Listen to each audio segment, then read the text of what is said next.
Okay. Good morning, everyone, and thank you for your time today. This is Lekha Kumar, Mr. Rajesh Ranjan Prasad, and Mr. DK Chablani. We are very happy to have this webinar today with the Income Tax Department on the new initiatives taken by the government on how life is going to get easier for, I guess, every tax assessee in this country. One of the goals that even we've taken at GJPC this term is ease of doing business. So I guess what's happening even on the income tax front fits in right with what even our goals as a council is.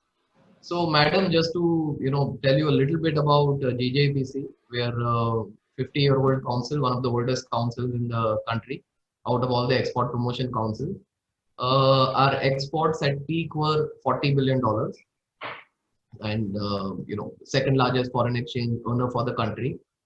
Contrary to image, we do have a value addition to the country's economy. We employ nearly 5 million people, and at GJPC we have 7,000 members. So we represent, and like you can see even in our logo, all the different colors of the petal are basically representing all the different segments that we represent in this industry. So whether it's diamonds, gemstones, it's studded jewelry, plain gold jewelry, silver jewelry, synthetic. So all the various facets of our gems and jewelry sector is what we represent. Like I'm sure in diamonds we are the global leaders. 14 out of 15 diamonds are cut and polished in India. We don't have a single diamond mine, but we are the largest, I guess, contributor to the diamond economy globally. Any country in the world, and the diamonds are from India. In plain gold jewelry, we are at number 5 position. Plain gold and studded jewelry, we are the fifth largest in terms of exports globally. Our exports to the US are nearly $10 billion, so we are a large contributor over there. And coming to what GJPC does is we liaise with banks, with government, with I guess various factions of trade anywhere in the world, and we try to make life easier for our members in terms of smoothing the creases whenever there are policy matters or anything of that sort. Besides that, we organize buyer seller meets all around the year. Practically, we have a packed calendar. In these COVID times, we're doing virtual buyer seller meets now. We start next month actually, but that's one of our functions is connecting our members with customers all over the world. Besides that, we also run these labs and institutes for certification, hallmarking, standards for diamonds, and I guess even on the whole customs part is where council plays a very important role when it comes to valuation. So it's our valuers which even customs department uses as valuers. So maybe it's food for thought even for you from the income tax point of view. Besides that, madam, we're always, we have a very aggressive, I guess, and active, proactive secretariat. So we have 150 people team. We have offices practically in all the major centers across the country.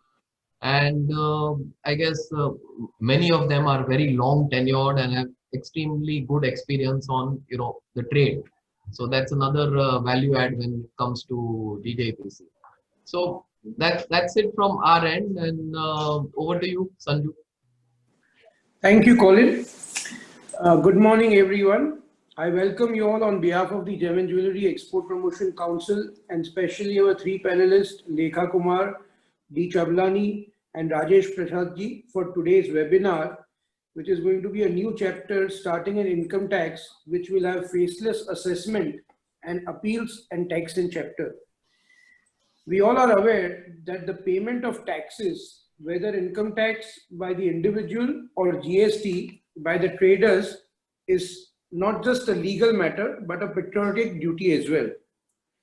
Honest and timely payment of taxes and several benefits like registration of property becomes easier. Registration of property becomes easier, easy loans approval to claim TDS refunds, carry forward of losses, avoid interest on tax liability, visa processing, and buying a high life cover, and many more. We are conducting this webinar today with top IRS officials who need very little introduction and have loads of experience behind them in the field of taxation.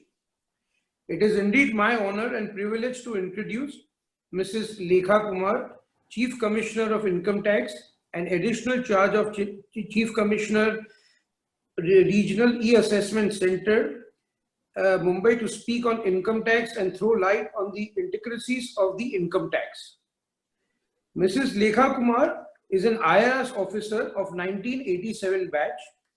Presently, she is posted as a Chief Commissioner of Income Tax 5 and holding additional charge of Chief Commissioner, Regional E-Assessment Center in Mumbai. Mrs. Lekha Kumar, Chief Commissioner of Income Tax in Mumbai, has administrative experience of more than 33 years and is handling a wide variety of assignments in the Income Tax Department as well as in the Government of India, with stints at the Ministry of Overseas Indian Affairs and Ministry of Personnel. Before this, she's worked as a Commissioner Systems in Income Tax Department, Ministry of Finance for 6 years and as a Director E-Governance in the Government of India for 5 years, gaining more than a decade of experience in the area of e-governance in public administration. She has graduated in economics, honors from Lady Shri Ram College, Delhi, and did her master's from Delhi School of Economics. She joined the Indian Revenue Service in 1987 and her experience is immense. Shri Rajesh Ranjan Prasadji is an IRS officer of 1989 batch. Presently, he is posted as Principal Commissioner of Income Tax 12. This charge has recently been diverted as Principal Commissioner of Income Tax Regional E-Assessment Center in Mumbai. And Mr. Chablani, who is an IRS officer of 1989 batch and is posted as Principal Commissioner of Income Tax Regional E-Assessment Center in Mumbai. Now, without taking further time, I request Lekhaji to take over and guide us further towards this faceless assessment scheme, which we hope to have getting some ease of business and everything in future for all of us. Thank you. Please, ma'am. Thank you, Mr. Kothari, for that very detailed introduction. And it's a pleasure, in fact, to be here with you and your council, which I was very happy to know is more than 50 years old, and it's probably one of the oldest in the country and having such large membership. We would be very happy to share with you the new and most historic step that has been announced by our Honorable Prime Minister on the 13th of August, Transparent Taxation Honoring the Honest. So that headline itself will indicate to you how much, how much the government cares for the honest taxpayer.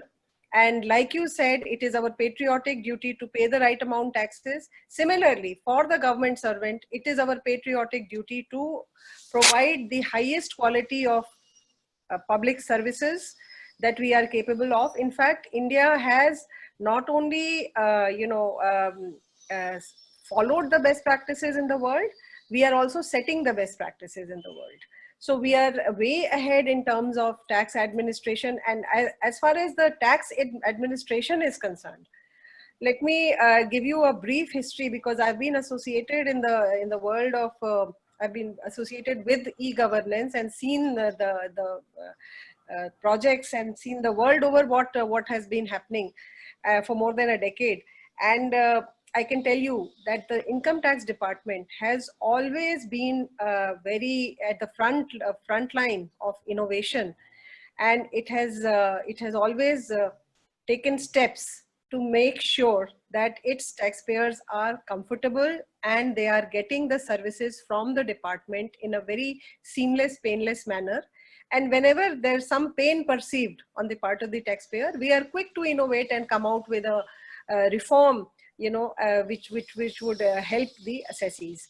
Now, the current reform is a historic one. It's absolutely paradigm shift in the service delivery, and it is a very bold, innovative step that we hope will add to the, the ease of business that you can all expect from the government. And this step has taken the tax administration to the next level. The way we look at it, there are three parts to this announcement. First part is the faceless assessment scheme. Second part is the faceless appellate scheme. CIT appeals level also would become faceless. And the third part is the taxpayer charter. Now, Income Tax Department has historically used and leveraged technology since a long time. If I remember correctly, in 1994-95, we started with a unique identifier number, which we called PAN. And that is how we started identifying the assessees. And please remember that the numbers that the department is dealing with, the number of taxpayers that the department is dealing with, huge. And technology has come to our rescue. We have been able to leverage it to provide the highest level of services. I remember a time when people used to stand in long queues to file return. I think some of you would be of those times who will remember that, how much of a pain it was to stand in long queues to file your returns. But then the department innovated and launched the e-filing portal. And soon we saw that a lot of people voluntarily adopted this e-filing because they realized it was convenient, 24/7 available from home facility. Now, similarly for refund banker schemes down the years, we have introduced where the refund goes directly to your accounts. And we have also done internal process re-engineering and our own internal workflow through the ITBA system that we have launched. We have started using technology to do error-free assessments and computations, and so on and so forth. It's a long history, but I will not go into that, because today we are here to talk about the new historic move that has been recently announced by our Honorable Prime Minister. And we will explain to you what are the parameters of this particular scheme. The first and foremost, I said, was the faceless assessment scheme, which my colleague, Mr. D.K. Chablani, would be explaining to you in detail. But what it has done, which is also a different level of commitment from the department, is that it has brought out a taxpayer charter which has a legal basis. Now, this taxpayer charter gives not only the commitment from the department side, it is also highlighting the few simple duties of the taxpayer. So can I have a slide on this? Can you show me the presentation slide on this taxpayer charter, please? Next slide, please.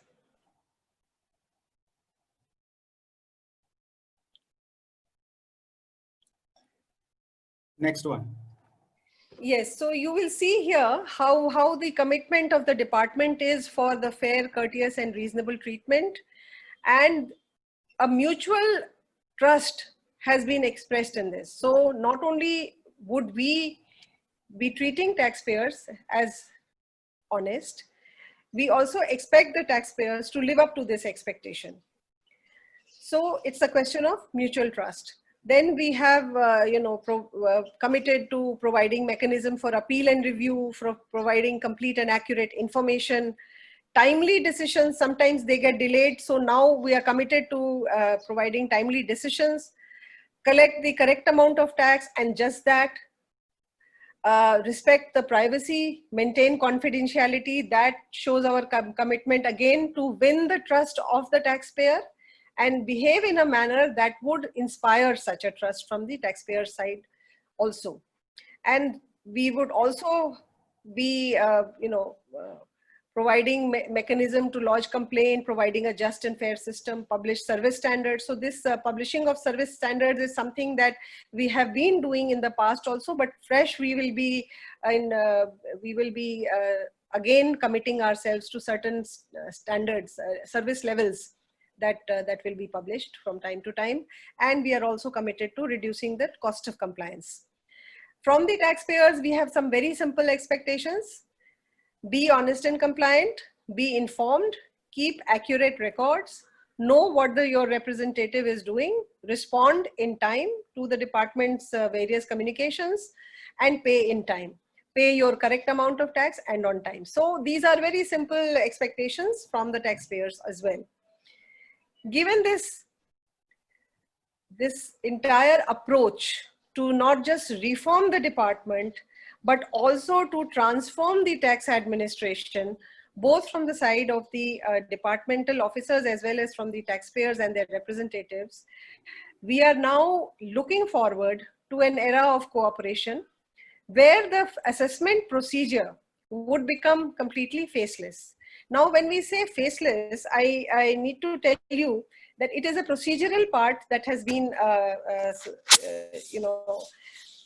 affected by this scheme. What we have simply done is that the assessee does not see the face of the person who is actually in a metaphorical sense, let me say, that he communicates only through electronic mode with the department and vice versa. So the jurisdiction of the assessment of the assessee can be given to can be assigned to an assessment unit anywhere all over the country. So it basically, for the assessment purposes, it's the entire country is your jurisdiction. Any assessment unit can be assigned.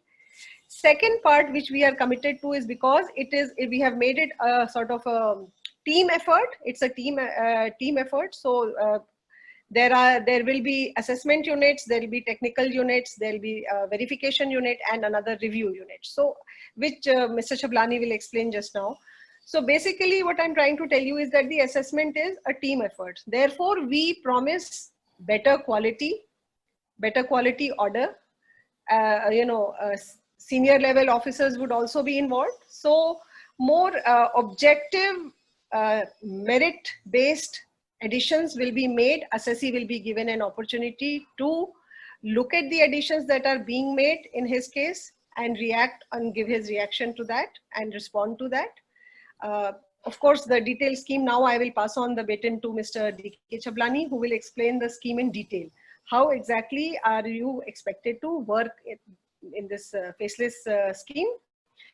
After he is finished with his presentation, we would love to answer your queries in this regard. Thank you. Thank you, ma'am,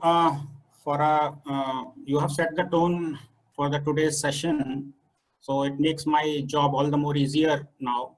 Am I audible? Yes, yes. Yeah. So I'll start with my presentation. As far as I'm concerned, I am working with the faceless scheme since last year, October 19. So I'll also be in a position to answer your concerns and queries on this subject. But nevertheless, the old scheme that was announced last year has undergone some changes in terms of not only the expansion towards the entire department, but also certain provisions have got changed. So I'll be covering the recent provisions as they exist, as amended now. Can you please put on the next slide? So as regards the citizen charter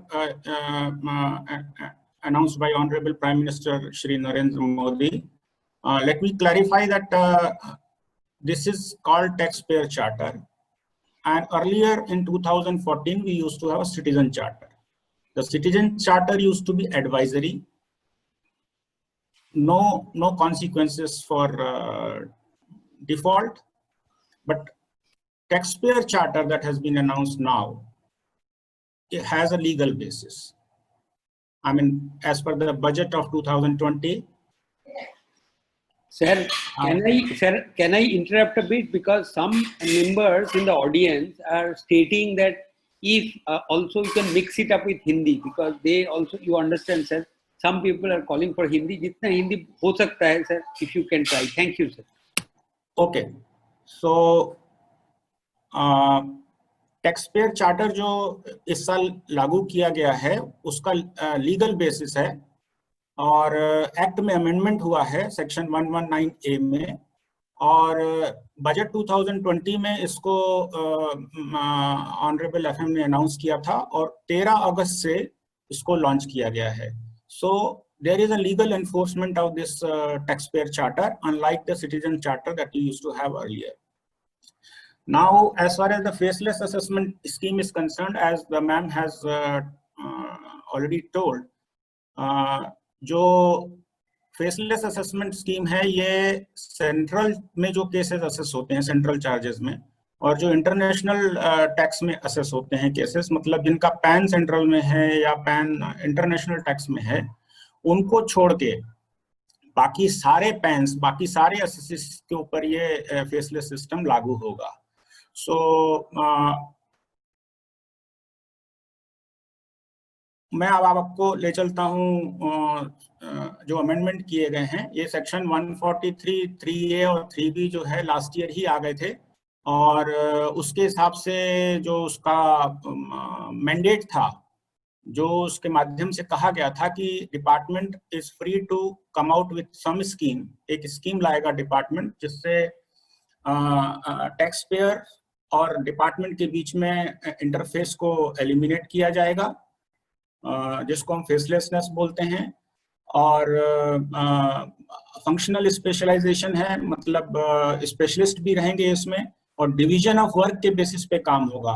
एक काम एक unit करेगी, दूसरा काम दूसरा unit करेगी, तीसरा काम तीसरा यूनिट करेगी. इस तरह से ये चीजें डिवाइडेड भी हैं आपस में. ऐसा नहीं है कि आपका जो फाइल है, आपका जो रिटर्न है, आपका जो स्क्रूटनी है, वो एक ही अफसर देख रहा है. असेसमेंट यूनिट की जहां तक बात करें तो असेसमेंट यूनिट में आपका ज्वाइंट कमिश्नर है, हेड करता है यूनिट को, और उसके नीचे आईटीओ या एसी होते हैं. तो ये दोनों आपस ज्वाइंट सीआईटी के अप्रूवल से ही नोटिस इशू होती हैं, और ऑर्डर भी ज्वाइंट कमिश्नर के अप्रूवल से पास होता है. तो दो लोग ये अपनी यूनिट में हो गए, असेसमेंट यूनिट में. इसके साथ साथ हमारे पास वेरिफिकेशन यूनिट भी है, टेक्निकल यूनिट भी है, और एक रिव्यू यूनिट भी है. जब इतनी चीजों के थ्रू आपका असेसमेंट पास होगा तो आप ये समझ सकते हैं कि कहीं पे भी किसी भी किस्म की बायास का कोई चांस नहीं है. और इसमें ये भी कोई कंसर्न नहीं रहना चाहिए कि हाई पिच एडिशंस होंगे, क्योंकि यहाँ पे हमको ये भी मैंडेट दिया गया है कि जस्ट एंड फेयर असेसमेंट करना है. तो यदि किसी ने थोड़ा बहुत भी बायास दिखाया तो दूसरा यूनिट उसको टोन डाउन कर देगा. तो हम न सिर्फ अंडर असेसमेंट को वेरीफाई करके एक प्रॉपर असेसमेंट तक ले जाएंगे, बल्कि कोई हाई पिच्ड असेसमेंट होगा तो उसको भी नीचे ला सकते हैं इस टीम के माध्यम से. सो ई असेसमेंट स्कीम 2019 लास्ट ईयर हुई थी, जिसमें 58,320 केसेस असाइन हुए थे. दिस वाज इसको पायलट प्रोजेक्ट का नाम दिया गया था, और इसमें 25 पीसीआईडीज थे टोटल मिला के फील्ड में, जिसमें से मैं एक था. और इसकी सक्सेस को देखते हुए हम आगे बढ़े हैं, और इस साल थोड़ा बहुत स्कीम में अमेंडमेंट किया गया है, और इसको पूरे इंडिया के ऊपर लागू किया गया है. नेक्स्ट. सो ये हमारा फेसलेस स्कीम का जो ऑर्गेनाइजेशन स्ट्रक्चर है. आप देखेंगे कि लेफ्ट साइड में टैक्स पेयर का जो इंटरेक्शन है वो सिर्फ नेशनल ई असेसमेंट सेंटर के साथ है, और उसको ये पता नहीं है कि पीछे कौन लोग काम कर रहे हैं. उसके पास जो भी कम्युनिकेशन आएगा एनईएसी से आएगा, और वो जो भी जवाब देगा एनईएसी को देगा. टैक्स पेयर के साथ कम्युनिकेट करने के हमारे पास कई माध्यम हैं, जैसे कि हर एक टैक्स पेयर जो है आजकल ई फाइलर है, उसका अपना एक रजिस्टर्ड ई फाइलिंग अकाउंट है, और उस अकाउंट में ई प्रोसीडिंग में जाके वो ये चेक कर सकता है कि मेरे नाम से कोई नोटिस तो नहीं इशू हुई, या कोई जवाब उसको देना है तो वो उसी पोर्टल के माध्यम से जवाब भी देगा. टैक्स पेयर की ईमेल आईडी होती है, प्राइमरी आईडी होती है, सेकेंडरी आईडी होती है. आप जानते हैं इसमें टैक्स पेयर को थोड़ा सा विजिलेंट रहना पड़ेगा. जनरली लोग दोनों आईडीज जो होते हैं, ईमेल आईडी और मोबाइल भी है, प्राइमरी और सेकेंडरी दोनों किसी सीए या वकील का दे देते हैं. तो वकील के पास तो हंड्रेड्स और थाउजेंड्स ऑफ केसेस रहते हैं, तो वो हो सकता है कि किसी चीज को आपकी ओवरलुक कर दे. तो आप अपने वकील से रिक्वेस्ट कर सकते हैं कि कम से कम प्राइमरी आईडी मेरा रखिए, प्राइमरी मोबाइल मेरा रखिए रजिस्टर्ड अकाउंट में, ताकि मेरे को इंटीमेशन मिलती रहे, और सेकेंडरी आप अपना रख लीजिए. उससे क्या होगा कि एसएससी को भी इत्तला होती रहेगी, और इस वजह से होता क्या है कि कई सारी नोटिस जो होती हैं एसएससी को पता ही नहीं चलती हैं कि भाई मेरे पास आ गई हैं, और उनके सीए के पास आ रही होती हैं, या कई बार उन्होंने मेल आईडी या मोबाइल नंबर गलत दिया होता है।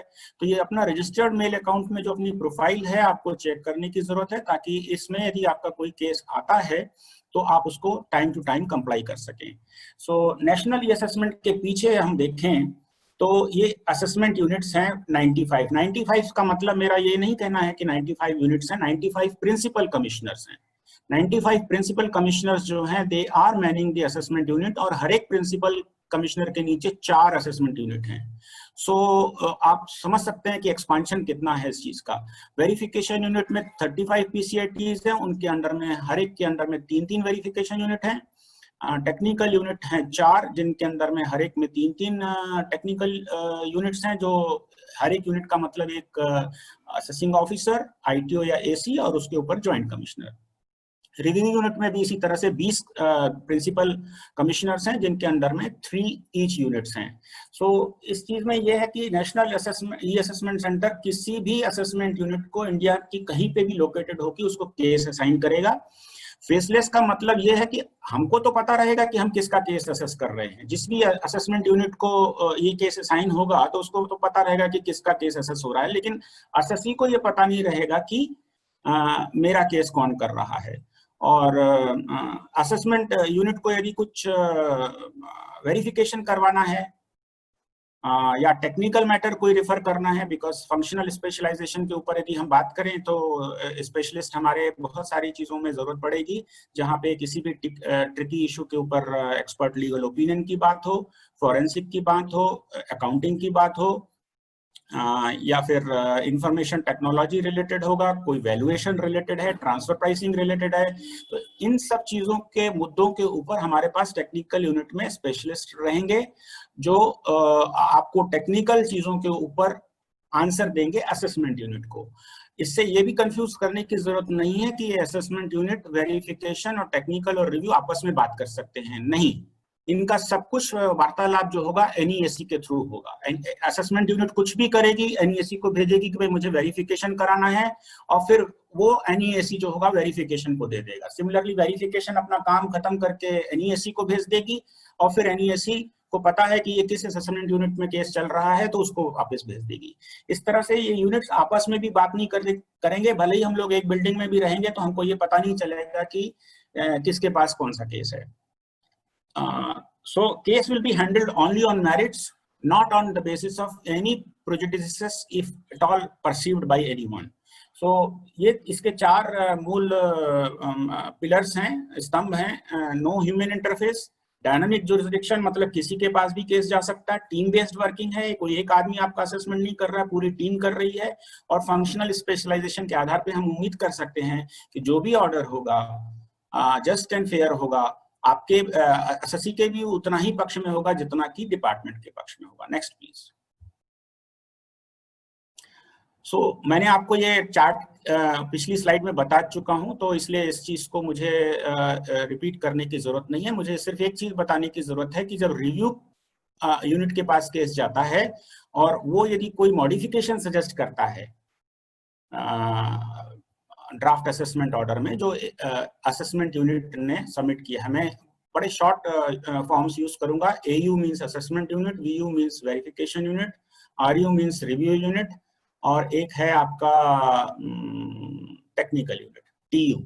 सो AU जब भी आपका रिव्यू यूनिट असेसमेंट यूनिट के किसी भी ऑर्डर को मॉडिफाई करेगा तो डिपार्टमेंट की अभी ये नई पॉलिसी आई है कि रिव्यू ने कुछ सजेस्ट किया तो हम इसको दूसरी AU को असाइन कर देंगे, ताकि यदि पिछली AU ने कुछ भी ऐसा सोच के रखा हो कि भाई नहीं इसमें तो ये होना ही चाहिए, तो वो अपना कोई बायस नहीं रख पाएगा और नया AU अपना फ्री माइंड से उस चीज को एनालाइज करेगा, तो उससे फेयरनेस और बढ़ेगी।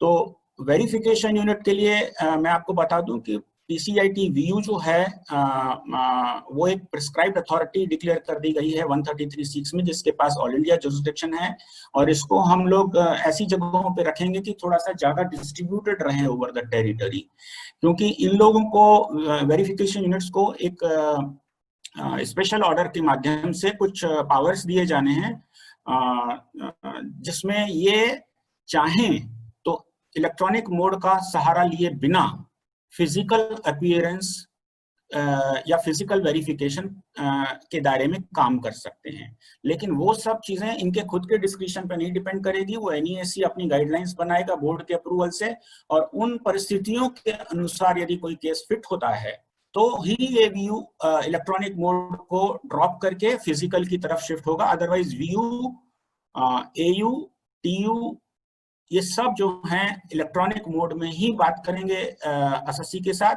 और कभी कभार जैसे पर्सनल हियरिंग का भी एक मुद्दा उठता है कि भाई पर्सनल हियरिंग की किसी को जरूरत है तो एसएससी और उसका ऑथराइज्ड रिप्रेजेंटेटिव पर्सनल हियरिंग की डिमांड कर सकता है, लेकिन हर एक केस में पर्सनल हियरिंग नहीं दी जाएगी, क्योंकि कई सारे केसेस ऐसे हैं जिसमें आपको जो क्वेश्चंस भेजे जाते हैं या आपका जो रिप्लाई आता है रिकॉर्ड पे वो पर्याप्त होता है किसी भी असेसमेंट को पूरा करने के लिए। तो कोई जरूरी नहीं है कि पर्सनल हियरिंग की जरूरत हो, लेकिन कुछ परिस्थितियां हैं जिनको नोटिफाई किया जाएगा कि इन परिस्थितियों में चाहे वो बोर्ड की अप्रूवल से ही परिस्थितियां आएंगी और चाहे तो अपना जो चीफ कमिश्नर है उसके अप्रूवल से पर्सनल हियरिंग की इजाजत दी जा सकती है। सो ये वेरिफिकेशन यूनिट के पास काफी सारे पावर्स हैं, examination of books of accounts, examination of witnesses and recording of statements. तो ये सब चीजें जो हैं आमतौर पे वेरिफिकेशन यूनिट जो करेगी ये फेसलेस मैनर में ही करेगी, और जहां स्टेटमेंट रिकॉर्ड करने का सवाल है वीडियो कॉन्फ्रेंसिंग का इस्तेमाल किया जाएगा। सो कहीं पे ये नहीं है कि हमको फिजिकल इंक्वायरी करनी है, जहां पे बहुत जरूरी होगा और परिस्थितियों के अंदर केस फिट होता है तो वहां पे हम एसएससी को बुला सकते हैं या ऑफिसर फील्ड में जाके वेरीफाई भी कर सकता है। तो मतलब ऑप्शंस खुले रखे हैं, लेकिन कभी भी जब तक जरूरत नहीं होगी तब तक इसको इलेक्ट्रॉनिक मोड में ही कम्युनिकेशन होगा, और कोई भी कम्युनिकेशन जो होगा थ्रू एनईएसी होगा except for the physical appearance. Physical appearance जब होगा तो नेचुरली एसएससी हमारे वेरिफिकेशन ऑफिसर के सामने खुद को प्रस्तुत करेगा। तो अब इसमें रिव्यू यूनिट के पास जाता है असेसमेंट ऑर्डर का ड्राफ्ट। ये एसएससी के पास पहले नहीं जाता है, पहले draft assessment order review unit के पास जाता है। रिव्यू यूनिट का काम है कि भाई जो कुछ भी रिकॉर्ड पे तथ्य हैं या जो कानून है उस हिसाब से असेसमेंट किया गया है, जिस रीजन के बेसिस पे आपका केस सेलेक्ट हुआ था उनको पूरी तरह से देख लिया गया है। कहीं ऐसा तो नहीं है कि कोई जरूरत से ज्यादा एडिशन कर दिया गया है या जरूरत से कम कर दिया गया है। जो जुडिशियल डिसीजन है उनको फॉलो किया गया है कि नहीं किया गया है, और गणित जो बोलते हैं कि कैलकुलेशन जो है वो ठीक किया है नहीं किया है। सो हर एक यूनिट में आपको ये बता दूं कि आईटीओ और एसी के ऊपर एक यूनिट हेड होता है, वो उसके अप्रूवल के बिना उस यूनिट से कोई भी चीज बाहर नहीं जाएगी। तो दो लोगों के कंट्रीब्यूशन से ही चीजें बाहर जाएंगी, तो इसलिए छोटी टीम और फिर बड़ी टीम्स, इस तरह से हमारा ऑर्गेनाइजेशन बटा हुआ है। Next please. सो ये हम आपको बता सकते हैं स्लाइड के माध्यम से कि करंट और फेसलेस असेसमेंट में क्या फर्क है। सो टाइम ज्यादा नहीं लेते हुए मैं बहुत इंपॉर्टेंट पॉइंट्स के ऊपर ध्यान दूंगा। पहली चीज तो ये है कि जो मैंने बोल्ड और अंडरलाइन किए हुए हैं पॉइंट्स, उन्हीं के ऊपर मैं बात करूंगा कि कोई डिस्क्रिशन नहीं है सिलेक्शन करने का। सिलेक्शन आपको मालूम है कि टाइम से करीब 10 साल से हमारा सिलेक्शन कंप्यूटर एडेड सिलेक्शन है, जिसको कैश सिलेक्शन बोलते हैं, जिसमें पैरामीटर्स के बेसिस पे सिलेक्शन होता है, कुछ थ्रेशोल्ड लिमिट्स होती हैं, और ये किसी को हमें भी पता नहीं होता, एसएससी को पता होने का कोई सवाल ही नहीं कि व्हाट इज द क्राइटेरिया। पर केस अपना उस computer generated machine generated criteria के हिसाब से सिलेक्ट किया जाता है आपका केस। कोई आदमी अपना दिमाग लगा के कोई केस सेलेक्ट नहीं करता, और रैंडम एलोकेशन ऑफ केसेस है, मतलब कि किसको जाएगा पता नहीं, वो मशीन में एक फार्मूला डाला हुआ है, एक पहला केस किसी को दे देंगे, दूसरा किसी को दे देंगे, फिर देखेंगे कि भाई हाँ किसके पास पूरे हो गए हैं तो फिर किसी और को देते रहेंगे जब तक कि सबके पास इक्वल लोड आ जाए। तो नोटिस जितनी भी होंगी आपको कुछ बॉदर करने की जरूरत नहीं है कि इस समय केस असेसमेंट यूनिट में पड़ा है या वेरिफिकेशन में पड़ा है, क्या पड़ा है। आपके पास जो नोटिस आएंगी सीधे एनईएसी से आएंगी, और आपको कुछ भी जानने की जरूरत नहीं है कि with in the faceless setup कौन आपका काम कर रहा है और किस स्टेज में है। और NESE आपका सिंगल पॉइंट ऑफ कांटेक्ट है, तो इसलिए कोई कंफ्यूजन की इसमें जरूरत नहीं है। मैं सिर्फ आपको स्कीम समझाने के लिए अपना ऑर्गेनाइजेशन स्ट्रक्चर जो समझाया है मैंने, अदरवाइज SSC को सिर्फ NESE से ही संपर्क रखना है। Next please.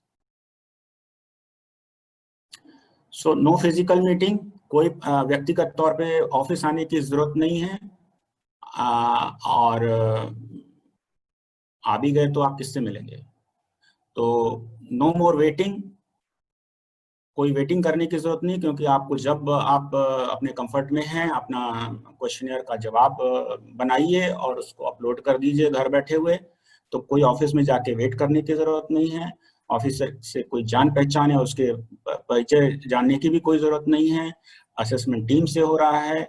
और हम बॉटम लाइन जो इंश्योर कर सकते हैं वो ये है कि जो ऑर्डर होगा वो फेयर और जस्ट ऑर्डर होगा, और उसमें ऑफ कोर्स अपील वगैरह का तो ऑप्शन रहता ही है, लेकिन आमतौर पर हम ये महसूस कर सकते हैं कि किसी भी किस्म का ग्रीवेंस ऑर्डर को लेके अदरवाइज डेवलप होने की कोई चांसेस नहीं रहेंगे। Next please.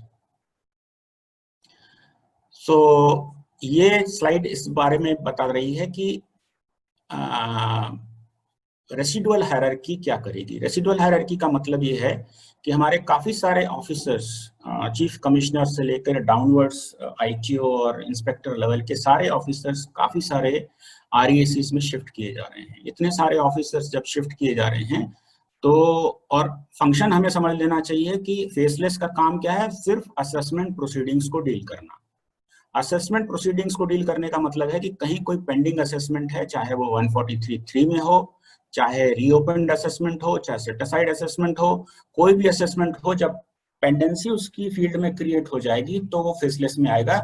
लेकिन पेंडिंग असेसमेंट खत्म करने के बाद फेसलेस सेटअप अपना पूरा इलेक्ट्रॉनिक रिकॉर्ड वापस फील्ड में भेज देगा। तो फील्ड अभी भी रहेगा, फील्ड में ऑफिसर्स रहेंगे, और आपको पता रहेगा कि आपका फील्ड में ऑफिसर कौन है, जिसको हम बोलते हैं पैन AO। पैन AO जो है आप पता कर सकते हैं ई फाइलिंग पोर्टल में होम पेज पे ही एक लिंक बना हुआ है कि अपना पैन डालिए और आपको पता चलेगा कि कौन AO है। और वो नॉर्मल जो पुराना AO है वही होने की उम्मीद है, लेकिन हाँ, चूंकि कुछ चार्जेस आपस में मर्ज किए जा रहे हैं, इसलिए आपका पैन जो होगा एक फील्ड ऑफिसर से चेंज होकर दूसरे फील्ड ऑफिसर में शिफ्ट हो सकता है। तो अपने नए फील्ड ऑफिसर का डेजिग्नेशन जानने के लिए आप 2-3 हफ्ते बाद चेक कर सकते हैं ई फाइलिंग पोर्टल में कि अब आपका नया AO क्या हुआ। जो रहेगा तो तकरीबन वो परमानेंट रहेगा।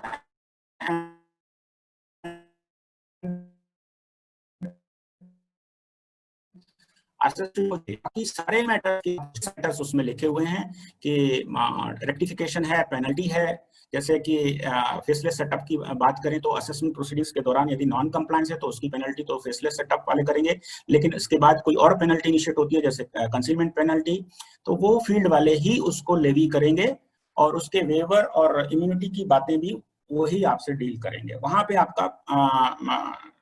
आपको पता तो रहेगा कि कौन हमारा नॉर्मल AO है, जैसा कि आपको अब तक पता रहता है, लेकिन उनको भी एक हिदायत दी गई है कि जहां तक हो सके आप भी फेसलेस मैनर में काम करिए। मतलब कि यदि आप नोटिस अपना देते हैं तो कोई जरूरी नहीं पोस्ट का इस्तेमाल करें, आप उनको SSC को ईमेल कीजिए। SSC भी क्या करेगा, अपना जवाब जो देना होगा वो ईमेल के माध्यम से देगा। उसमें भी फिजिकल अटेंडेंस की कोई जरूरत नहीं, जहां तक हो सके।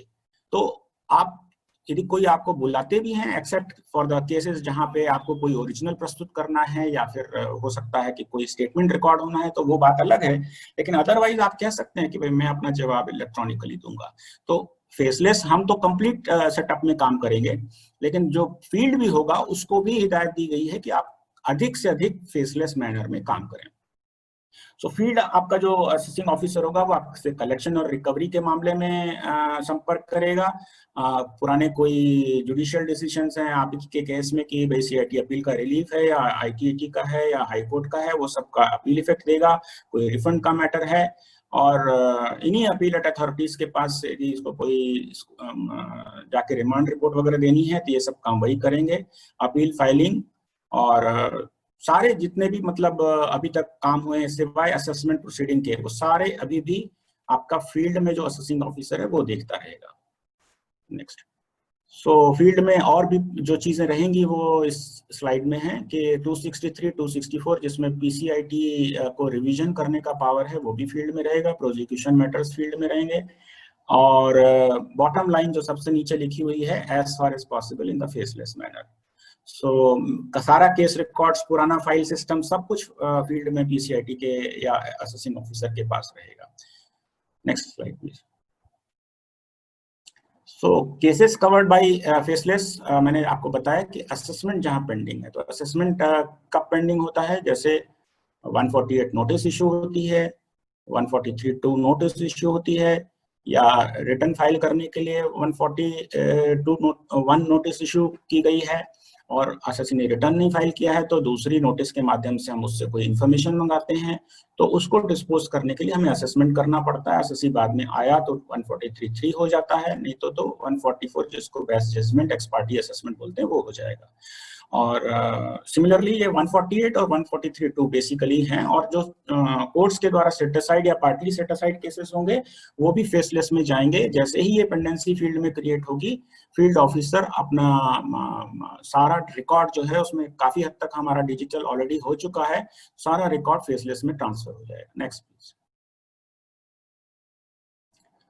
सो इसमें एनईएससी के विदिन जो हमारा सेटअप है उसमें एयू असेसमेंट यूनिट है। सबसे पहले तो जैसे क्वेश्चनर इशू करेंगे तो क्वेश्चनर जो होगा वो एनईएससी में भेजेगा, एनईएससी वहां से अपने डिजिटल साइन से एसएससी को भेजेगा, जिसकी एक कॉपी एसएससी के फाइलिंग अकाउंट में रख दी जाएगी, जिसको कभी भी लॉगिन करके देख सकता है। दूसरा मेल से जाएगी और साथ में एक एसएमएस का अलर्ट भी जाएगा कि आपको एक नोटिस भेजी गई है, कृपया देख लीजिए।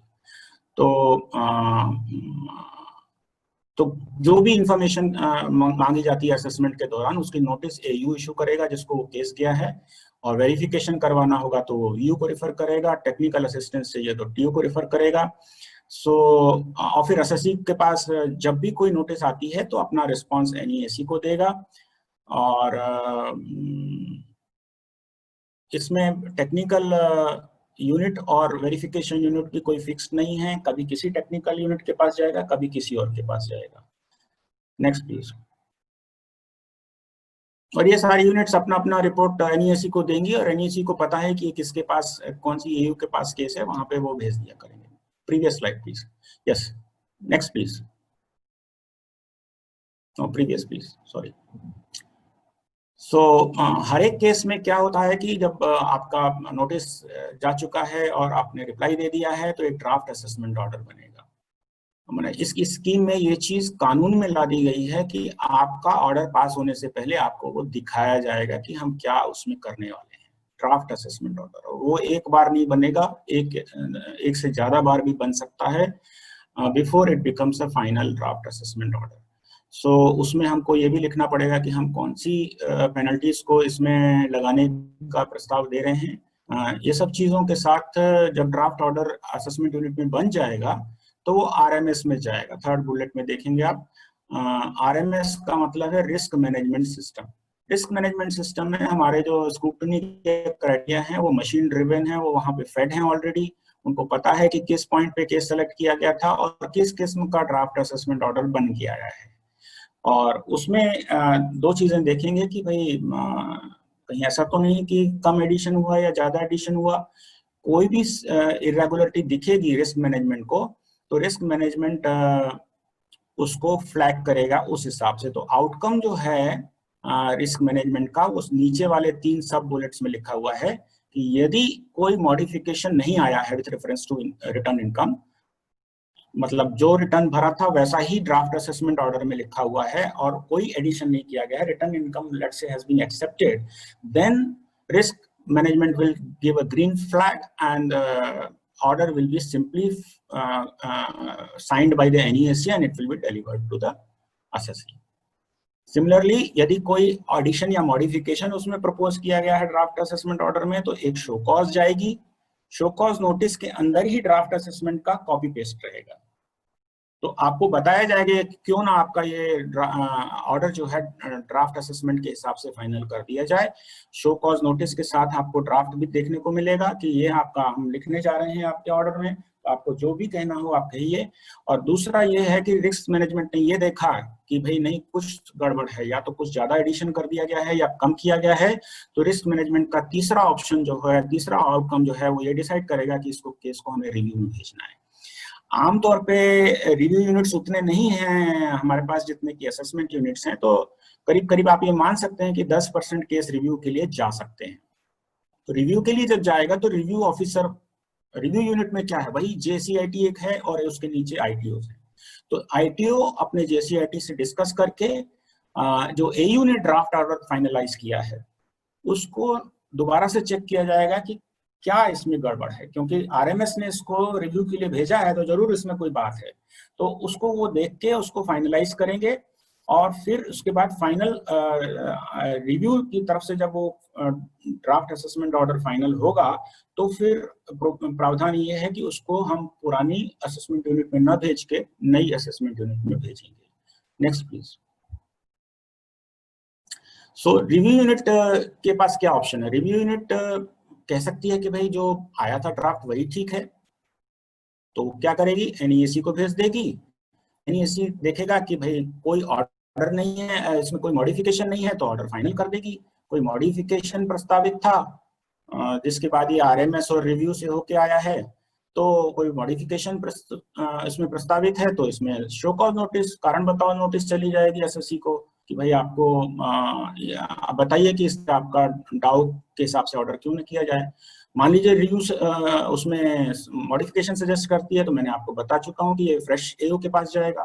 फ्रेश एयू जब उसको कंसीडर करेगी और उसके बाद वही सिचुएशंस हैं, ये ब्लू वाले जितने भी मैंने बना रखे हैं सब एक ही ऑप्शंस हैं जो बार बार आ रहे हैं कि एक बार वो अपना फाइनल डीओ बनाएगी फ्रेश एयू, तो फाइनल डीओ भी का भी वही आउटकम्स हैं कि यदि कोई मॉडिफिकेशन नहीं है तो पार्टी को दे दिया जाएगा ऑर्डर बना के, नहीं तो मॉडिफिकेशन होगा तो शो कॉज नोटिस दी जाएगी। सो कई बार ऐसा भी होगा कि शो कॉज नोटिस देने के बाद और एसएससी का जवाब आने के बाद ड्राफ्ट ऑर्डर में फिर से कोई मॉडिफिकेशन हो, किसी भी किस्म का मॉडिफिकेशन होता है। हो सकता है हम इनकम को कम करें, इनकम को ज्यादा भी कर सकते हैं, कई बार रिप्लाई में ऐसी कोई चीज आती है तो जो भी मॉडिफिकेशन होगा, नया मॉडिफिकेशन है और उसमें कुछ एनहेंसमेंट टाइप का है, तो वो फिर से एसएससी को शो कॉज एक नया ड्राफ्ट ऑर्डर बना के दिया जाएगा। इस तरह से एक दो नहीं बल्कि 3 ड्राफ्ट असेसमेंट ऑर्डर्स आपको दिए जा सकते हैं गिवन केस में। अदरवाइज ऐसा भी हो सकता है कि पहले ड्राफ्ट असेसमेंट ऑर्डर ही फाइनल हो जाए और हम आपको बताने की भी जरूरत न पड़े क्योंकि कोई मॉडिफिकेशन नहीं हुआ है, तो एनईएसी चुपचाप ऑर्डर पास कर देगा। आपको ड्राफ्ट ऑर्डर भी देखने की जरूरत नहीं, क्योंकि उसमें कुछ नहीं लिखा रहेगा सिवाय इसके कि आपकी रिटर्न इनकम एक्सेप्ट कर ली गई है। Next please. सो अब इसमें क्या है कि मोड चूंकि फिजिकल डिलीवरी का नहीं रहा है, अब इलेक्ट्रॉनिक रहा है, और ये कोई नई बात नहीं है। इलेक्ट्रॉनिक कम्युनिकेशन हमारे डिपार्टमेंट में पिछले 2-3 सालों से हो रहा है कि सारी प्रोसीडिंग्स वैसे भी ई प्रोसीडिंग के नाम पे चल रही हैं कि ई नोटिस जाता है और ई कंप्लायंस आता है।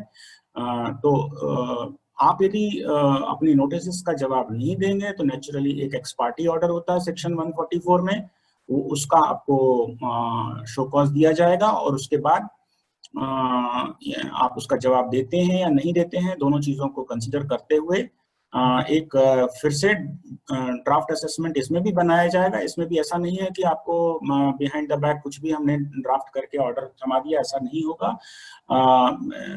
ड्राफ्ट ऑर्डर इसमें भी बनाया जाएगा और वो भी फिर आपको बताया जाएगा कि भाई आप ने नोटिस का जवाब नहीं दिया, आपने कोई मटेरियल नहीं दिया, ये रहा आपका ऑर्डर, अब आप बताइए कि क्यों नहीं ये ऑर्डर फाइनल कर दिया जाए। और फिर इसको भी आरएमएस में भेजा जाएगा और ये उसकी भी वही जर्नी होगी। लेकिन मैं नहीं समझता हूँ कि ऐसे केसेस होंगे, क्योंकि 2 मेल आईडीज पे कम्युनिकेशन जा रहा है, एसएमएस पे जा रहा है, एसएससी के रजिस्टर्ड अकाउंट में नोटिस की कॉपी डाल दी जा रही है, तो ऐसे केसेस होंगे जिसमें कि 144 करने की जरूरत पड़ेगी। और दूसरी चीज और भी मैं बता दूं कि सीआईटी अपील भी अब फेसलेस होने वाले हैं, तो आप समझ सकते हैं कि जब आपका 144 का ऑर्डर हो जाएगा और उसके बाद सीआईटी अपील फेसलेस में जाएगा, तो यदि आपका वाकई में नॉन कंप्लायंस है तो हाई चांस है कि वो 144 ऑर्डर कंफर्म हो जाए आपका। मतलब ये नहीं फिर आप समझ सकते हैं कि हम CIT अपील के पास में आपको एविडेंस दे देंगे तो हमें रिलीफ मिल जाएगा। Faceless CIT appeals are also going to be working in just and fair manner. वो हमारे ऑर्डर को भी पढ़ेंगे कि वाकई में अपॉर्चुनिटीज दी गई थी, तो 144 ऑर्डर आपका कंफर्म भी हो सकता है। इसीलिए मेरी एडवाइस है सब लोगों को कि आप अपने नोटिस का कंप्लायंस जरूर करें और इस बेस्ट जजमेंट ऑर्डर से बचें। Next slide please. Authentication of electronic record, मतलब जैसे हम पेपर में बात करते हैं कि साइन की जरूरत होती है कि हमारी नोटिस साइन होकर आती है आपके पास, SSC भी अपनी तरफ से साइन करके भेजता है और हम ये मानते हैं कि ये अब फुल प्रूफ हो गया। अब जहां तक इलेक्ट्रॉनिक का सवाल है कि NESE की तरफ से जो भी कम्युनिकेशन आएगा वो डिजिटली साइंड होगा। और SSC की तरफ से दो किस्म के SSCs हैं, कुछ लोग जो डिजिटल सिग्नेचर के अंडर अपना रिटर्न भरते हैं, जैसे कि कंपनीज वगैरह के केस में है, तो उन केसेस में जो भी चीजें उनको जवाब के तौर पे फेसलेस अटेम्प्ट को भेजनी है वो डिजिटली साइन करके ही भेजनी पड़ेगी, क्योंकि उनको रिटर्न ऑफ इनकम भी फाइल करना होता है डिजिटल साइन में, तो वो लोग डिजिटल सिग्नेचर यूज करेंगे। बाकी लोग, जिन लोगों के पास डिजिटल सिग्नेचर नहीं है और जिन लोगों को return of income digital mode में डिजिटल सिग्नेचर के अंडर फाइल करने की जरूरत नहीं है, आप जानते हैं कि एक EVC जनरेट होता है विच इज कई उसके तरीके हैं, बट एक बहुत कॉमन तरीका है आधार बेस्ड, कि आपके आधार में OTP आ जाएगा और आप वो OTP यहाँ पे फीड कर देंगे तो it will be called e-signature and it is deemed to have been authenticated. Next slide please.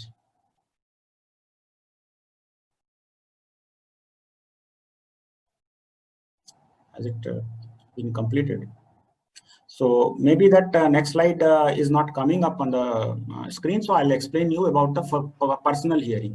Personal hearing में क्या है कि हम मिनिमाइज करना चाहते हैं, ज्यादातर लिखित में जो जवाब आया है उसको देख के हम असेसमेंट करना चाहते हैं, इसलिए कुछ परिस्थितियां नोटिफाई की जाएंगी कि इन परिस्थितियों में पर्सनल हियरिंग दी जा सकती है, और अदरवाइज सारा कुछ इवन पर्सनल हियरिंग देने की कोई जरूरत नहीं। और पर्सनल हियरिंग जब दी भी जाएगी विशेष परिस्थितियों में, तो भी वो वीडियो कॉन्फ्रेंस के माध्यम से। तो वीडियो कॉन्फ्रेंस में हम SSC या उनके ऑथोराइज रिप्रेजेंटेटिव से बात करेंगे कि भाई क्या आप समझाना चाहते हैं, क्या हम पूछना चाहते हैं, जो भी होगा, तो उसके बाद असेसमेंट फाइनल कर लिया जाएगा। तो वो परिस्थितियां अभी आ जाएंगी, धीरे धीरे नोटिफिकेशंस आ जाएंगे उन सबके, पर उसका पावर अभी स्कीम में दे दिया गया है NESE को कि जो बोर्ड के अप्रूवल से ये परिस्थितियों को नोटिफाई करेगी। So I think my presentation is now over and over to the hosts please. Thank you. I would like to sum up जो छावलानी साहब ने पूरे डिटेल में बताया है, उसका सार और तत्व ये है कि पहले जो हम ऑफिस में जाकर के फिजिकल अपीयरेंस होता था और फिजिकली रिप्लाई फाइल करते थे, अब वो नहीं होने जा रहा है। सारा चीज इलेक्ट्रॉनिक माध्यम से होगा, और क्वेश्चनायर भी जो SSC को जाएगी इलेक्ट्रॉनिक माध्यम से जाएगी, ईमेल से जाएगी, और SSC को ईमेल के थ्रू ही रिप्लाई करना है। कोई डायरेक्ट टच नहीं रहेगा असेसिंग ऑफिसर और SSC के बीच में। इनफैक्ट SSC को ये पता नहीं चल रहने वाला है कि असेसिंग ऑफिसर कौन है।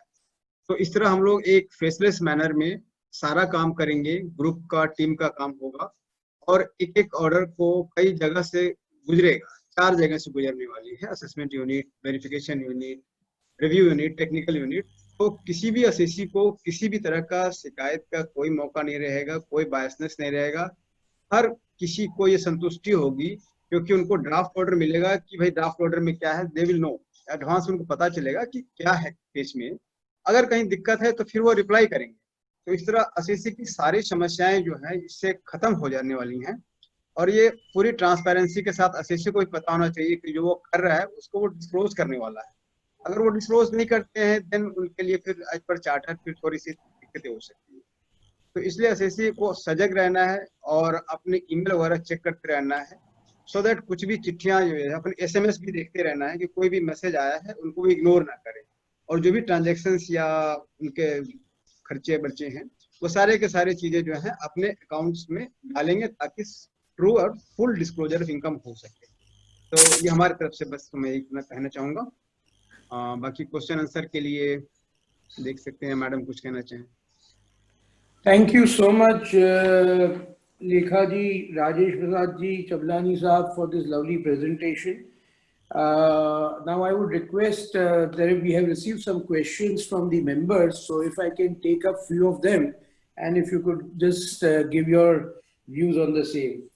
Some of the members have asked that, if the e-notice is sent by the department and if it is not received by the concerned, maybe the gentleman has closed that email or something, will this also come through the SMS or the something, or is it possible that they can register their official email IDs with the department so that it comes only on those? Sometimes, there are people who have habits of changing emails down the line, and it shouldn't become that they don't receive the notices or anything which have been sent by the department. I answer this question. Please.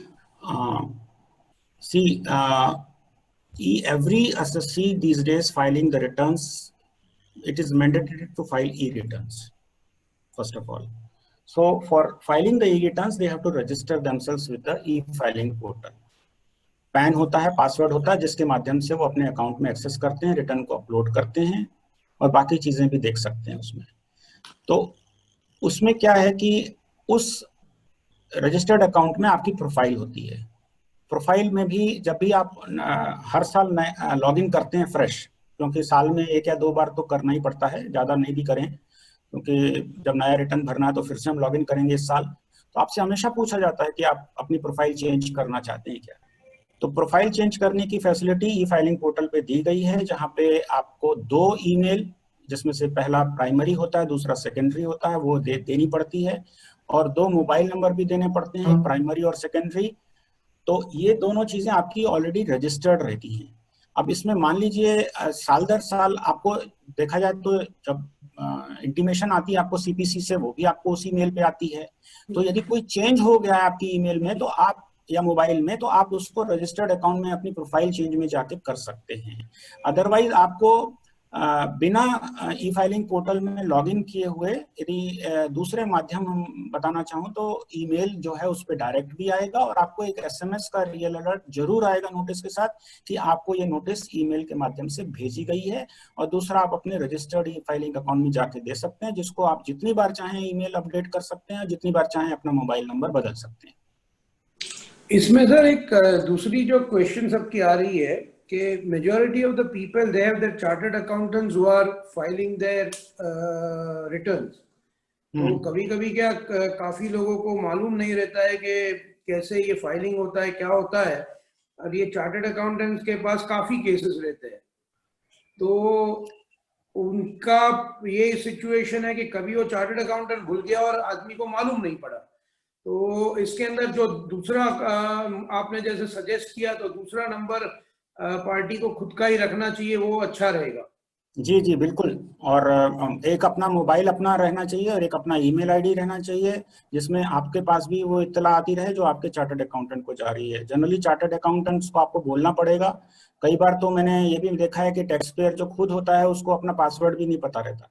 जी, आपकी बात सही। तो password भी CA को ही पता रहता है। तो आपको जाना पड़ेगा कि भैया आप मुझे प्रोफाइल दिखाइए, लेट मी चेक, लॉगिन करके, और मेरे को पासवर्ड मेरे को भी मेरे पास ही रहना चाहिए, या यदि नहीं है तो आप मुझे भी रहने दीजिए, और नहीं तो मैं चेक करूंगा कि प्रोफाइल में मेरा ईमेल आईडी और मेरा मोबाइल लिखा है कि नहीं लिखा है। ठीक है सर। दूसरा सर एक जो सवाल था कि समझो कि एक फैमिली में 10-15 लोग रहते हैं, तो उनके सभी के जो रिटर्न्स फाइल होते हैं उसमें उनका ईमेल एक रह सकता है कि हर एक का अलग रहना चाहिए? एक रखने में कोई समस्या नहीं है, कोई समस्या नहीं, वो आपकी सहूलियत की बात है। एक आईडी पे कितने अकाउंट टोटली आप डाल सकते हैं? ऐसा कोई रिस्ट्रिक्शन नहीं है, बट नेचुरली हम प्रिफर करेंगे कि कोई भी एसएससी है अपना अलग से मेल आईडी दे तो ज्यादा अच्छा है। लेकिन इस तरह का कोई सिस्टम में चेक नहीं रखा गया है कि आप वही मेल आईडी 2 या 3 या 4-5 लोगों के लिए दे रहे हैं। जी। अरे सर, ये कभी-कभी क्या होता है कि जो आपके जो असेसिंग ऑफिसर है, specially our business is a very technical business at times, and it is very important that the person understands the intricacies of the business who is assessing the part. Now, say for some reason, over these years, हर एक आदमी के पास ये option था कि officer या किसी को समझा सके कि ये क्या ट्रांजैक्शन है, मैन्युफैक्चरिंग है, ट्रेडिंग है, जॉब वर्क है, तो ये होता था. अब समझो कि कोई बंदा बैठा है कोई एक जगह पे जिसको इसके बारे में नहीं मालूम है, तो इसके लिए कोई ऑप्शन ऐसा रहेगा कि there will be an opportunity which will be provided, which will be practically what I would say is कि उसको एक्सप्लेनेशन कर सके, क्योंकि अगर वो बंदा समझ ही नहीं पाता है कि वो क्या है, तो उसको क्या समझाएगा? देखिए, ऐसा मानना थोड़ा सा गलत हो जाएगा कि बंदा जो वहाँ बैठा है वो उसको कुछ समझ में नहीं आएगा. हमारे ऑफिसर्स काफ़ी क्वालिफाइड हैं और हो सकता है कि किसी पर्टिकुलर विशेष ट्रेड में उनको उतना ज़्यादा नॉलेज ना भी हो, लेकिन ऐसा कुछ होगा तो आपको प्रश्न के माध्यम से वो क्वेश्चनर इशू कर दिया जाएगा, जिसमें आपको ये अवसर दिया जाएगा कि आप अपने ट्रेड के बारे में बताएं, या कोई भी चीज़ जो है जिसको ऑफिसर जानना चाहता, समझना चाहता है, वो उसके ऊपर आपको इंगित करके बताएगा कि इस चीज़ के बारे में आप मेरे को और खुलासा कीजिए. तो राइटिंग में आप उसका जवाब दे सकते हैं. और लास्ट में जब आपके पास ड्राफ्ट असेसमेंट ऑर्डर आता है और उसमें आपको ऐसा लगता है कि पढ़ने से ऐसा लग रहा है कि भैया लगता है असेसिंग ऑफिसर को मेरे ट्रेड के बारे में नहीं समझ में आया, इसीलिए उसने ऐसे ऐसे चीजें लिख के ऐसे ऐसे एडिशंस प्रपोज किए हुए हैं, तब आप जवाब दे सकते हैं. और जवाब से मामला नहीं सुलझ रहा है तो फिर आप पर्सनल हियरिंग के बारे में रिक्वेस्ट कर सकते हैं. पर्सनल हियरिंग आपको विशेष परिस्थितियों में दी जाएगी चीफ कमिश्नर के उसमें, और जिसमें आप वीडियो कॉन्फ्रेंसिंग के माध्यम से उनसे सारा वार्तालाप कर सकते हैं. सो ऐसा नहीं है कि क्लोज्ड है ये मैटर. पर्सनल हियरिंग हम अवॉइड करना चाहते हैं, लेकिन कुछ विशेष परिस्थितियों में हम उसकी भी इजाजत दे रहे हैं. Okay, so just to some members have requested, and I'm just putting this across, that as this is a new beginning for all of us, for the department, for the assessors, is it not possible that for the first year or two, the assessee should be given an option for personal hearing if there is some non-satisfactory remark which is or the order comes through? Is it possible for you to look into that consideration? Let me tell you that we have made the provision in the scheme, as I have already said. Okay. The question is that we will learn through experience. And Okay. when we learn through experience, then we will relax it for more and more cases if it is required. Ji. And then वो जो विशेष परिस्थितियां हैं उनकी list बढ़ जाएगी. Okay. And sir, one thing which has been asked by one of the members is that refunds etc. matters, will that be again at the discretion of AO, or it will be a timeline and immediately refunded once in some sort of a timeline? देखिए, refunds के जो matter हैं वो residual hierarchy या field officer के पास ही रहेंगे. और इसके बारे में हम बात कर चुके हैं कि ये जो सिटीजन चार्टर था हमारा 2014 का, उसमें टाइमलाइंस एडवाइजरी तौर पे प्रिस्क्राइब्ड हैं.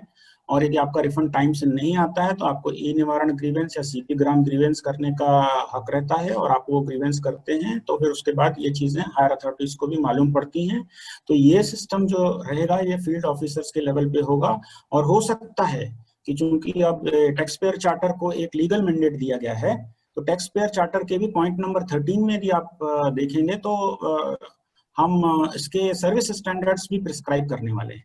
तो once we are prescribing service standards, उसमें टाइमलाइंस आएंगी और उन टाइमलाइंस का यदि पालन नहीं हुआ तो ये लीगली एनफोर्सेबल मामला हो जाएगा.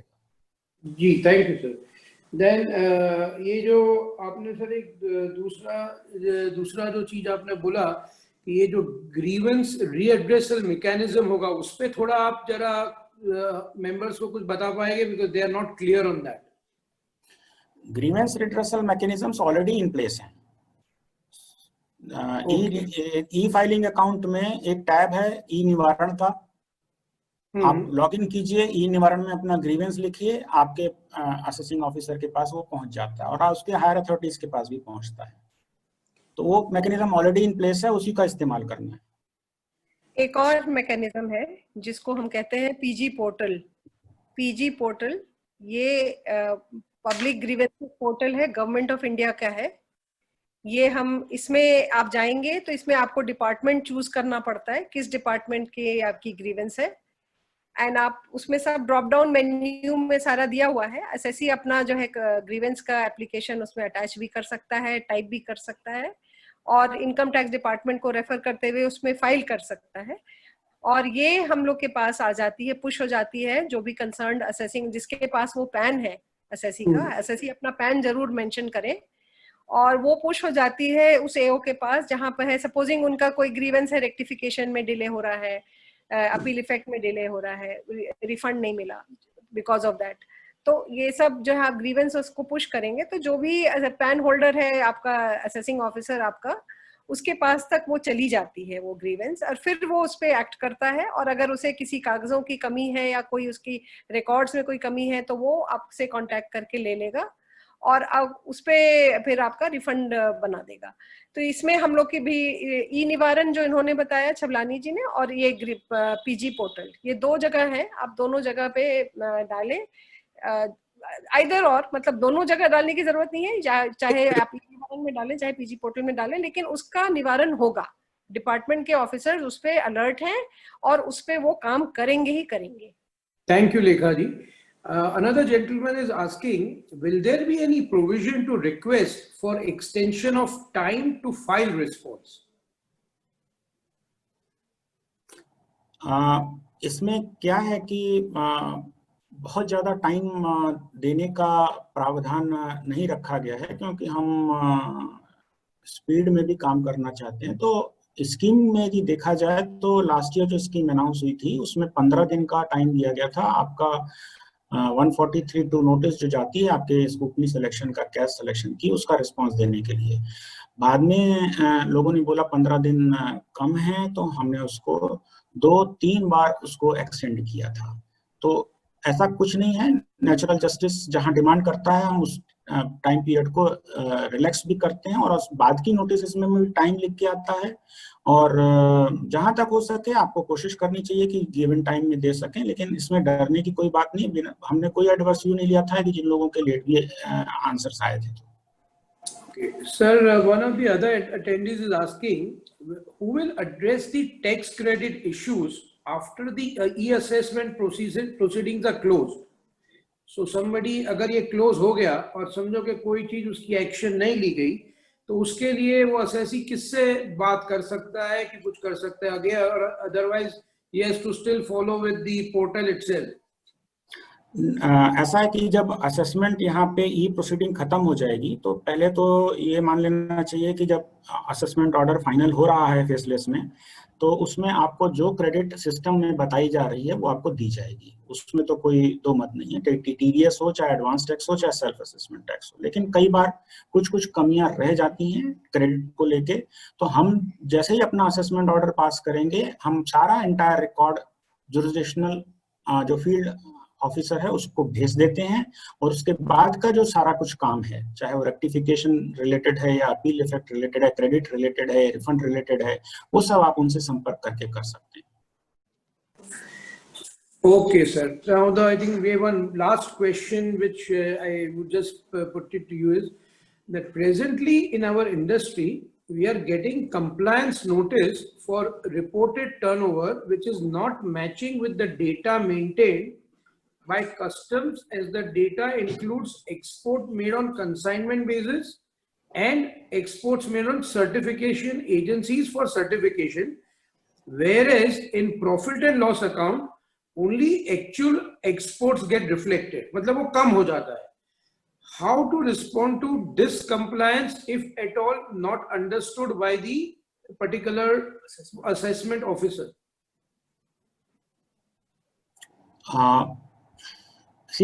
We haven't gone through this issue, and I think if the assessee, क्या होता है कि exhibitions are around the world, then all these people take part in the exhibitions. So माल वहाँ exhibitions में out of India जाता है, which is on consignment basis.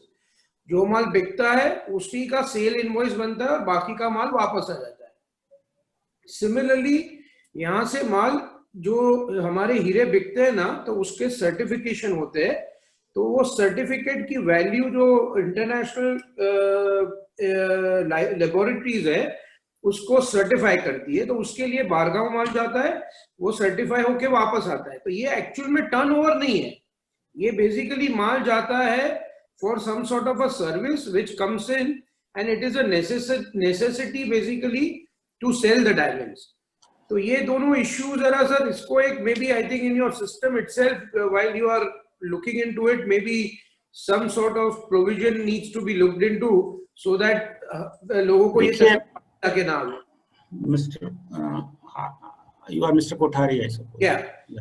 So आप इस इशू को अदरवाइज कैसे डील कर रहे थे? फेसलेस तो आपके लिए नई चीज है, तो नेचुरली आप जब रूबरू क्या होता है, आज हम लोग जो बैलेंस शीट बनाते हैं तो उसके अंदर 3 ऑप्शन रहते हैं। एक है कि टर्नओवर टोटल कितना हुआ, और उसमें से ये दोनों डिडक्ट हो जाते हैं कि भाई तो इस तरह से अपना आप अरिथमेटिक और कैलकुलेशन प्रेजेंट करेंगे और साथ में एक्सप्लेनेशन भी दे देंगे कि कंसाइनमेंट पे जो माल भेजा गया है that is not actual sales, तो I don't have any doubts कि असेसिंग ऑफिसर उसको नहीं कंसीडर करेगा।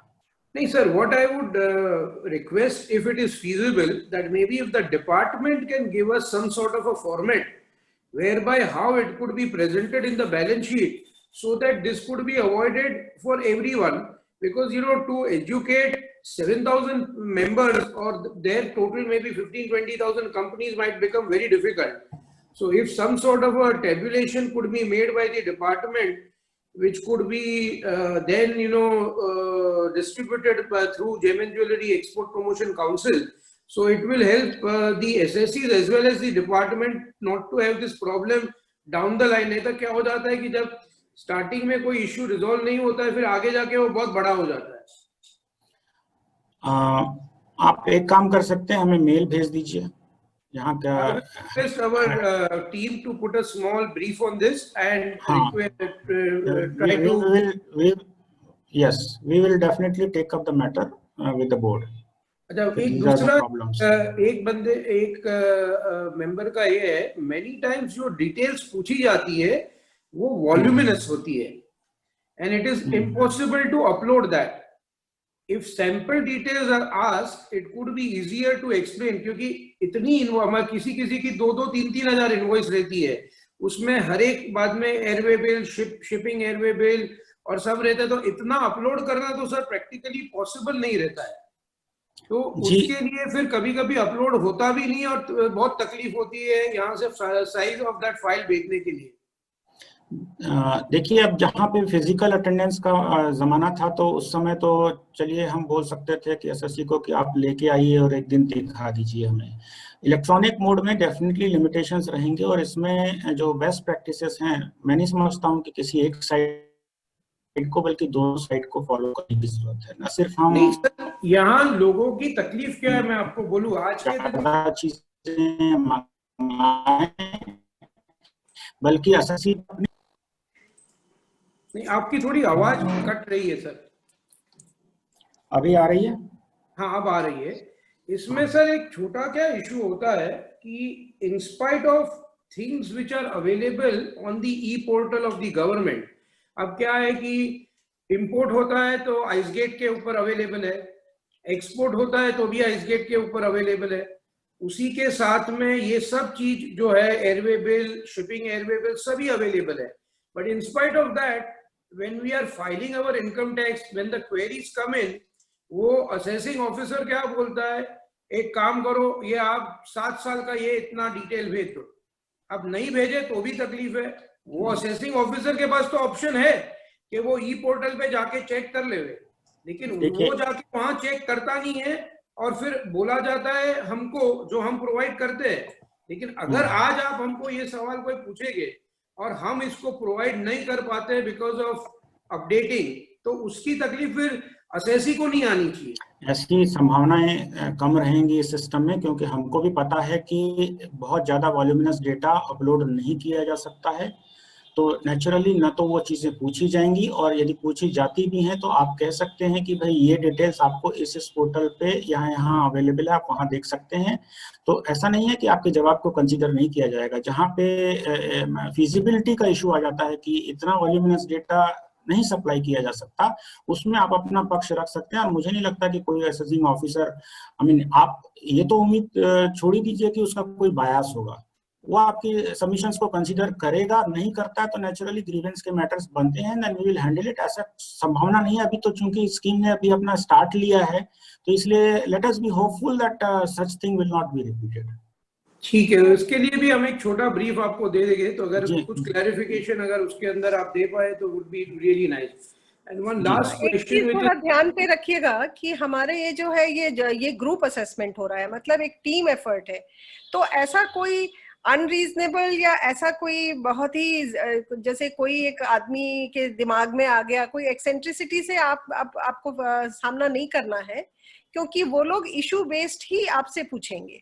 तो अगर इशू है तभी आपसे पूछा जाएगा। तो अब ये बड़ा रीजनेबल अप्रोच आपको दिखेगा, बहुत फर्क दिखेगा, क्योंकि अब ये ग्रुप डिस्कस करके क्या चीज जरूरी है मांगना, क्या नहीं है, वो करके फिर वो आपसे फिर वो रिक्वेस्ट भेजेंगे कि ये चाहिए। तो अब जैसे आगे बढ़ते हैं तब आपको ये समझ में आएगा पहले और नए में फर्क। ठीक है मैम, एक लास्ट क्वेश्चन वापस आया है, is that does compliance portal does not allow to provide any explanation, is there a way how the SSC can deal with that? Explanation किसका, एसएससी का या डिपार्टमेंट का? I think it's two ways. तो इसके लिए compliance portal तो आपको information उसके पोजीशन में होती है, वो बताता है, और फिर आपको उसका जवाब देना पड़ता है। I agree with that personally, yes. So उसका जवाब जब आप देंगे तो नेचुरली यदि कोई आप चाहते हैं कि कोई बॉक्स रहे जिसमें आप टेक्स्ट लिख सकें, आपका ये कहने का मतलब है, तो आप इस मामले में भी हमें मेल कीजिएगा। हम उसको, जो हमारा कंसर्न्ड कंप्लायंस पोर्टल का एक अलग प्रोजेक्ट है, वहाँ पे ये हैंडल होता है, हम उनको बोलेंगे कि भाई जहां तक हो सके एसएससी को टेक्स्ट बॉक्स में अपना कमेंट्स लिखने का स्पेस दिया जाए। ठीक है जी, ठीक है जी। तो ये 3 पॉइंट के ऊपर सर हम आपको एक छोटा ब्रीफ हमारा देते हैं जी। And I think it has been a wonderful educative session which we had, and would like to thank all three of you, Lekha ji, Rajesh ji and Chablani Saab, for all your inputs that you've given. And we hope that this will be a new phase where life will become easier both the ways, and there will be more people coming and paying taxation in the right manner, as things would be easier that way. And if there is anything, will in future, maybe in 6 months to 8 months, once you start the process, we might have and request you for another one session like this, so that if there are any fine tuning or hiccups which are there for the people who are there, maybe we can request you to have a look at it and try and give a reasonable solution. In the meantime, Sanjay ji, thank you so much for your words. Very good response we have received from your council. In the meantime, Sanjay ji, I would also request you that for अगर और किसी की queries हैं तो आप उसमें add कर दीजिए, और अगर डाउन द ईयर, मतलब 6 महीने बाद या जैसे जैसे समय बीता जाता है और आपके मेंबर्स को कभी कोई परेशानी हुई, तो आप लोग हमेशा फील फ्री करें कि डिपार्टमेंट को आप लोग अपने कंसर्न्स और अपने ग्रीवेंसेस जरूर बताएं, क्योंकि हम लोग का डिपार्टमेंट बहुत ही रिस्पॉन्सिव है। और एक बार आपसे हमें फीडबैक मिलेगा कि उनको ये परेशानियां हैं, तो जहां तक हो सकेगा हमारी इंटरनल टीम्स लगी रहती हैं, इस पे ध्यान देती हैं, तो हम लोग उसको रिजॉल्व करने की आप भरसक प्रयत्न करेंगे। So what we will do is we will request all our members, if they have any issues, to write to the council, and we will put this council as a intermediary between the department and us, and we'll have a continuous interaction with the department and the members, and try and educate the members through your help, and make sure that all the issues which are there with the members are at least looked into or tackled, or at least some knowledge is given to them with the help of the council. Yes. So I would like to thank everybody who's joined, and Lekha ji, thank you so much for everything. that you have done for the council. Rajesh ji, thank you so much. And Chablani sir, thank you so much for all the wonderful presentation which you made. And I hope I've got at least 7-8 people who have said that it has been very informative, and thank you for arranging this. So Thank you. thank you once again. Thank you for inviting us. Thank you so much. Thank you. Bye-bye.